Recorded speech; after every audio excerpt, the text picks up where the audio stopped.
जब मार्केट में 5 से ज्यादा कैंडलस्टिक पैटर्न कंबाइन हो जाते हैं तो उनसे मिलकर एक चार्ट पैटर्न बनता है। 5 से पहले वो कैंडलस्टिक पैटर्न ही रहते हैं। जैसे सबसे बड़ा कौन सा होता है? सबसे बड़ा कैंडलस्टिक पैटर्न आपके सामने होता है। ओके, सो मैं आज आपको बताने वाला हूं इसके अंदर एडवांस्ड लेवल पे रहेगा ये advanced double top and double bottom fake reasons. देखो स्पेलिंग मिस्टेक हो सकती है, उसके लिए माफी करना। यहां पर पहले समझो कि ये फेक क्यों होते हैं, इनका रीजन क्या फेक होने का। इनका रीजन, ठीक है, इनका रीजन छुपा रहता है इनके प्रीवियस मूव के। अगर मार्केट नीचे आ रही है तो कोई दिक्कत नहीं, नीचे आती है और वो फिर बाद में डब्ल्यू टाइप पैटर्न बनाती है, मान कोई दिक्कत नहीं, उसके अंदर कोई इशू नहीं है। तो इस कंडीशन में मार्केट में दो रीजन होते हैं, या तो वो डायरेक्ट ऊपर चली जाती है, ठीक है, या फिर वो रिटेस्ट करके ऊपर जाती है। रिटेस्टिंग में वो 3-4 चीजें यूज कर सकती है, आपको सबको पता है, ठीक है। या तो वो यहाँ पर एफवीजी यूज कर सकती है, या फिर वो ओ भी यूज कर सकते हैं। अगर वो थोड़ा नीचे आ जाती है, यहाँ तक आ जाती है ना, तो इस कंडीशन में चले। अच्छा मैं बताया था उसको जो नहीं पता, इसका मतलब होता है फेयर वैल्यू गैप। ये कैंडल, ये ट्रेंड की सबसे लास्ट कैंडल होती है, आप कह सकते हैं डिफरेंट वैल्यू की ऑर्डर ब्लॉक। अगर रेड ट्रेंड है तो लास्ट में सब ग्रीन कैंडल आइए, वो आप ऑर्डर ब्लॉक समझ सकते हैं। फिलहाल के लिए ऐसे समझो, एडवांस में मत समझो। एफवीजी एरिया होता है दो कैंडल के बीच का, ऊपर जैसे बीच में बड़ी कैंडल है ऐसे करके, ऊपर कैंडल है ऐसे, नीचे कैंडल है ऐसे, तो ये और ये एरिया होता है विजिबल। तो यहाँ ये बन जाता है, इस जगह पे बन जाता है। अब यहाँ पर ये चीज हो रही है, मार्केट ऊपर जाती है, ब्रेक करती है, नीचे आ जाती है, और फिर यहाँ पर हम लोग एफवीजी या ओबी या फिर मार्केट में रिटेस्ट का वेट करते हैं। रिटेस्टिंग तो कर दी लेकिन वो ऊपर निकली, यहीं से नीचे आ गई और सारा का सारा किस्सा खत्म कर दिया। इस कंडीशन का सॉल्यूशन सिर्फ एक चीज के अंदर छुपा हुआ है।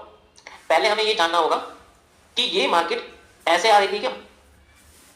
अगर ऐसे आ रही थी तो अगर इसका ब्रेकआउट यहाँ हुआ है तो ये फिर ऐसे ही जाएगी, इसे रोकने से कोई नहीं रोक सकता। इसे ऊपर जाने से, इसे नीचे जाने से भी कोई नहीं रोक सकता। सबसे पहली कंडीशन इसकी ये आती है। दूसरा, इसका फेल होने का जो रीजन है वो छुपा रहता है कि या ये किसी की लेवल पे तो नहीं है, तो ये फेल होगी। की लेवल हो सकता है आपका, ऑलरेडी आपको पता है, या तो ये किसी प्रीवियस मार्केट के ऑर्डर ब्लॉक पे तो नहीं है, तब फेल नहीं होगा। अगर ऑर्डर ब्लॉक पे नहीं है, या सपोर्ट पे नहीं है, या किसी मेन रीजन पे नहीं है जहां से मार्केट में उठने का मतलब, जैसे हमारे एमएमजे के हिसाब से सप्लाई यहाँ पर पूरी नहीं होती तो ये उसका सेंट्रल एरिया, यानी कि रेजिस्टेंस और सपोर्ट या किसी ऑर्डर ब्लॉक या ऑर्डर ब्लॉक के बीच में अगर ये है तो फिर इसके फेल होने के चांसेस बहुत बढ़ जाते हैं। तब ये मार्केट फेकआउट हमें देने के मूड में बिल्कुल रहती है।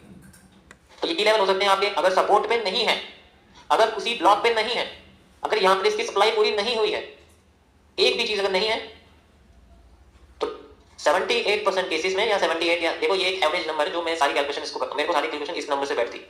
78% केसेस में this will be the fakeout.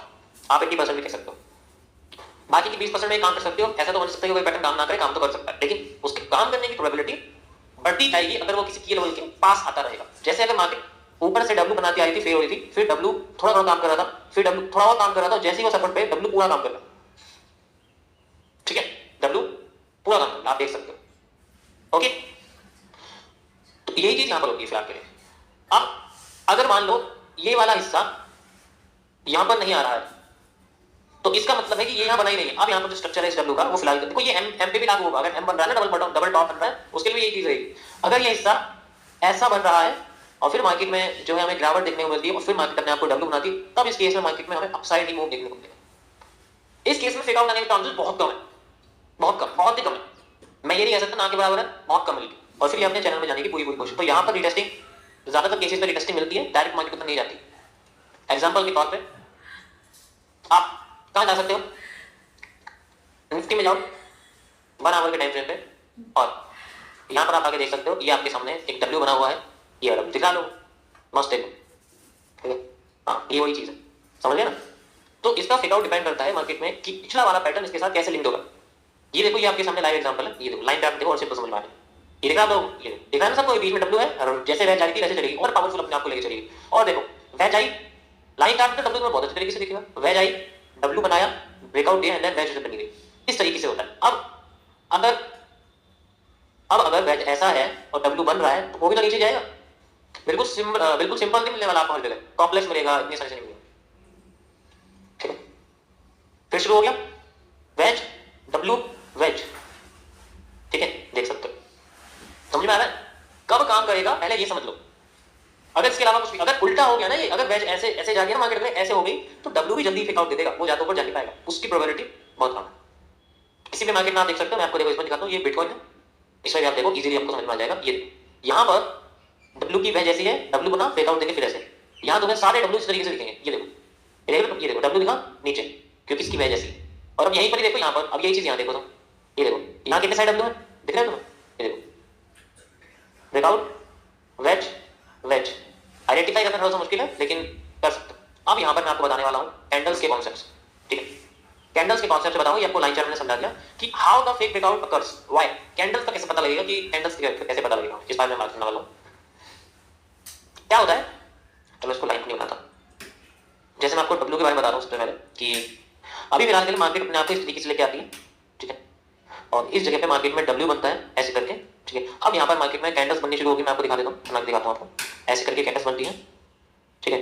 ये मार्केट का एक ब्रेक रीजन है जहाँ से ब्रेकआउट क्रिएट होता है, ठीक है। और फिर मार्केट इसको ब्रेक करती है, ओके। ब्रेक करने के बाद अगली कैंडल पावरफुल इसको फिल कर देती, रिवर्स कर देती। हमें लगता है कि ये रिटेस्टिंग है। अब यहाँ पर ये जो रिटेस्टिंग है, ये पहली बात तो ये पैटर्न तभी बनेगा जब मार्केट इस फील्ड में आती। इस पैटर्न के बनने के चांसेस ये तभी बनेगा। एक बात बताओ, अगर मार्केट में W बन रहा है तो यहाँ पर मार्केट में रिजेक्शन कैंडल ज्यादातर तभी बनेगी जब ये टेढ़ा होगा, तभी तो बनेगी। दूसरा डिपेंड करता है कि अगर मार्केट इस तरीके से गिर रही है, इस तरीके से ऐसे करके गिर रही है, you can see like this, और यहाँ पर जो है कैंडल ऐसे बनती है, ठीक है। ये इसकी ब्रेक लाइन है और यहाँ पर मार्केट में रिजेक्शन क्रिएट होती है, ऊपर जाती तो है और फिर अपने आप को रिवर्स कर देती। सेकंड इंडिकेशन, इन कैंडल्स को कंबाइन कर दोगे ना तो तुम्हें यही दिखेगा, ठीक है। कैंडल्स को कंबाइन कर दोगे तो आपको ये कैंडल, ये पैटर्न देखने को मिलेगा। और ये पैटर्न एक्चुअली में यहाँ पर भी होगा, ये पैटर्न यहाँ पर भी होगा, ये पैटर्न यहाँ पर भी होगा, ये पैटर्न यहाँ पर भी होगा। रिपीट हुआ है जब भी तो यहाँ से मार्केट नीचे जाने की कोशिश कर रही है, जब नीचे जाने की कोशिश कर रही है तो कंटिन्यू करेगी, ठीक है। जब तो कंटिन्यू करने की कोशिश करेगी, ऐसे थोड़ी होगा। अब अगर वह जैसे है तो ऐसे पैटर्न आने के चांसेस बहुत कम, वो अपने आप को क्लियर ब्रेकआउट देने की कोशिश करेंगे, यानी कि कंटिन्यूएशन में कैंडल देखने को मिल सकती है, कंटिन्यू ग्रीन एंड देन फिर red and then red and फिर continue green just like this and फिर continue green and फिर continue, ये टेस्टिंग क्रिएट कर सकते तब ऐसा ज्यादा केसेस में चलेगा। तो सारा खेल ये कैंडल्स का होता है। अब बात करते हैं हम लोग सप्लाई डिमांड की, कि सप्लाई डिमांड कैसे मेजर करेंगे इसकी। सप्लाई डिमांड की एग्जैक्ट ऐसी रही जैसे होती है, ठीक है, कि जैसे वो यहाँ से नीचे आ रही है just like this, डब्ल्यू बना रही है इस तरीके से और वो ब्रेक करती है, ठीक है। तो इसमें जो आपको ब्रेकआउट देखने को मिलेगा, अगर ब्रेकआउट होता है वो एक्स्ट्रा होता है, यानी कि जो हमें डिमांड चाहिए वो यहाँ से लेके यहाँ तक की हमें डिमांड चाहिए, ओके। तो अगर हमें यहाँ से लेके यहाँ तक की डिमांड मिल जाती है और ये एक्स्ट्रा हो जाती है, यहाँ से लेके एक्स्ट्रा जो डिमांड में मिलती है, ये डिमांड इसका जो ब्रेकआउट है वो क्रिएट करती है, ठीक है। अब यही हिस्सा या तो हमें यहाँ चाहिए, इतना मार्केट नीचे से घुस जानी चाहिए, और फिर अगर मार्केट रिटेस्ट करने के लिए यहाँ आती है तो हमें सप्लाई जो है उसके अंदर इतनी ही कमी देखने को मिलनी चाहिए। ध्यान सुनो, क्या एडवांस है, पहले बोल चुका हूँ, यहाँ से लेके यहाँ तक जो मार्केट गिरी थी ना नीचे, ये हिस्सा हमें यहाँ देखने को मिलना चाहिए, इसके अंदर इतने हिस्से की कमी होनी चाहिए, फिर मार्केट अपने आप को कम करे और फिर हमें देखने को मिलेगी डबल डिमांड। और ये हर बार होता है, गोल्ड में भी हो चुका है, कई बार मैंने आपको दिखा दिया, कई बार आपको दिखा दिया मैंने। ये जो एक्स्ट्रा आती है ना, यही तो ट्रेंड क्रिएट करती है, वॉल्यूम बर्स्ट, एक्स्ट्रा वॉल्यूम जो मार्केट का ट्रेंड क्रिएट करता है, यही तो होता है वो, ठीक है। ये हिस्सा अगर नीचे भी इतना गैप दे जाए सेलर्स के टाइम पे, या तो ऑर्डर ब्लॉक यूज होगा या एफईजी यूज होगा, ये यही तो यूज होता है। एसएमसी के टर्म्स को क्या है, सीधे ये चीज नहीं, ये थोड़ी पता बनता है कैसे सप्लाई डिमांड का ये कॉन्सेप्ट है। फिर मार्केट में अपने आप को ऊपर लेके जाती है, इस तरीके से वो अपने इस वेज के अंदर कंटिन्यू करने की कोशिश करती है। तो ये गाइस आपका इसी तरीके से एम का भी है, उल्टा कर दोगे, मिरर कर दो, मिरर मार्केट का मतलब यही है, ठीक है। फिर उल्टा कर दो, फिर अपने आपको देखने को मिलेगा। सारा खेल पीछे की मार्केट के स्ट्रक्चर का, अगर आगे सही होना है तो पीछे का मार्केट देखना पड़ेगा, और उसके बेसिस पे फिर central candle, supply demand and then we have exact area. तो ये था गाइस आज का टॉपिक। मैं ऑलरेडी बता चुका हूं, फेज 3 है, फेज 1 जैसे मैं यहाँ पर आपको जो है रेनिंग स्टार नहीं चमकाने वाला। ओके चार्ट यहाँ आ जाओ चार्ट में, ठीक है। चार्ट में आपको दिखाता हूँ कैसे आपको देखने को मिलेगा। ओके सो ये है जैसे हमारे पास फिलहाल के लिए, ठीक है, ये आप देख सकते हो। ये वेज है बड़ी सी, ठीक है, इस तरीके से वेज बनी हुई है और यहाँ से मार्केट नीचे के लिए आप देख सकते हो, ठीक है। तो ये हमारे पास डब्ल्यू है आप देख सकते हो, ठीक है। तो इसके अंदर हमें ये जो इसने एक्स्ट्रा उठाया है, इतना ही गैप इसने नीचे लाया है, ध्यान से देखो, दिख रहा है आपको गैप दिख रहा है, एग्जैक्ट तो नहीं होगा, हर बार थोड़ा बहुत जो है हो सकता है। गैप दिखेगा तुम्हें, लेकिन देखो गैप, देखो गैप जो तुम दिख रहा है, ये गैप, ये तो क्या है, इतने तो गैप चाहिए, एक गैप होता है, इसी को तो ये ऑर्डर ब्लॉक कहते हैं। ये तो ऑर्डर ब्लॉक क्या है, यहाँ से ऐसे कर देंगे और कुछ नहीं है, लेकिन जो गैप है वो रियल तो जितना हिस्सा उसने ऊपर उठाया है एक्स्ट्रा, मार्केट में है कि यहाँ से मैं एक्सेप्ट करूँ, आपको ये देखो हाई मैंने ऐसे कनेक्ट कर रखा है, देखो ये और ये, ठीक है, इस तरीके से ये हिस्सा अगर मैं इस तरीके से लगा तब आप देखो एग्जैक्ट किया। And now we have a move side. चलिए ये तो टेस्टिंग है। और अब मैंने क्या बोला, यहाँ पर पैटर्न कौन से दिखेंगे, अगर उठेगी तो नीचे वाले दिखेंगे, अगर उठेगी तो नीचे वाले दिखेंगे, गिरेगी तो ऊपर वाले दिखेंगे। जैसे मैंने आपको बताया कि जब गिरने का टाइम आएगा तो आपको जो पैटर्न देखने को मिलेंगे वो आपको ऊपर वाले दिखेंगे, लेकिन जब ये गिरेगी, जब ये गिरेगी तो नीचे, और जब ये उठेगी तो आपको जो पैटर्न देखने को मिलेंगे वो आपको मिलेंगे, यहाँ पर जो पैटर्न आपको दिखेंगे वो मिलेंगे ये वाले, ये वाले, ये वाले, नीचे वाले आपको देखने को मिलेंगे। दिखाऊं आपको, देखो यहाँ पर क्या बना हुआ है, यहाँ पर दो पैटर्न बने हुए हैं, एक तो बुलिश एंगल्फिंग बनी हुई है और एक हैमर बना हुआ है, यहाँ पर भी हैमर बना हुआ है वैसे तो, लेकिन मैं उसको कंसीडर ज्यादा करूंगा। अब जाओ इस वेज के अंदर आ जाओ, यहाँ देखो bullish engulfing, hammer hammer bullish engulfing बना हुआ है, ये देखो bullish engulfing bullish engulfing bullish engulfing, समझ आया? This is the repetition of structure, जो कि मार्केट में वही आता है लोग के उस जगह। लेकिन हमें देखो पहले ये स्ट्रक्चर को बनने का वेट करना पड़ता है, इतनी साइंस से भाग गया था, कोई कोई इसको पूरे को समझ लेगा। अब आपके सामने कभी कभी एंगल्ड डब्ल्यू देखने को मिलेंगे मेरे पास, अभी रुको जरा, अभी टॉपिक पूरा खत्म नहीं हुआ, मैंने सबको बता कि यहां तक आपको समझ में आया, ये स्ट्रेट है, फोकस नहीं करा तुमने, स्ट्रेट है, इसके दोनों बटन स्ट्रेट है। अब अगर ये डब्ल्यू एंगल्ड हो गया, चलो ठीक है, मार्केट अपने आपको ऊपर लेके जा रही है, हम लोग मानते हैं, लेकिन डब्ल्यू भी अगर एंगल्ड हो गया, अगर ऐसा वाला डब्ल्यू हो गया, तब हम क्या करें? तब भी एग्जैक्ट वही सप्लाई डिमांड में यूज करनी है, उससे कोई फर्क नहीं पड़ता मार्केट में कैसा स्ट्रक्चर बनता है, ठीक है? थोड़ी बहुत कंसोलिडेशन होगी, उससे कोई फर्क नहीं पड़ता, लेकिन एरिया वही होना चाहिए। अगर एंगल ऐसा हो गया, तब क्या करें? तब वेट करना पड़ेगा कुछ ऐसा होने का, हमें इनसाइडर पैटर्न चाहिए, पैटर्न हमें ऐसा चाहिए जिसका राइट वाला हिस्सा इसके लेफ्ट वाले हिस्से से बड़ा ऊपर, पैटर्न सबर करना पड़ेगा इसको, मतलब ऑब्वियसली बात ये नहीं बन सकता ना, अगर इसको हम डिमांड मांगेंगे तो एकदम से सारी डिमांड आ जाएगी, कमजोर हो जाएगा, घोड़ा भी जाएगा, हमें एरिया होनी चाहिए, जैसे कि आपको सामने से उसमें दिखाया था मैंने, ठीक है? यहाँ पर आप देखो सेम आपको दिखे, जस्ट लाइक आपको डब्ल्यू दिख रहा है, ठीक है?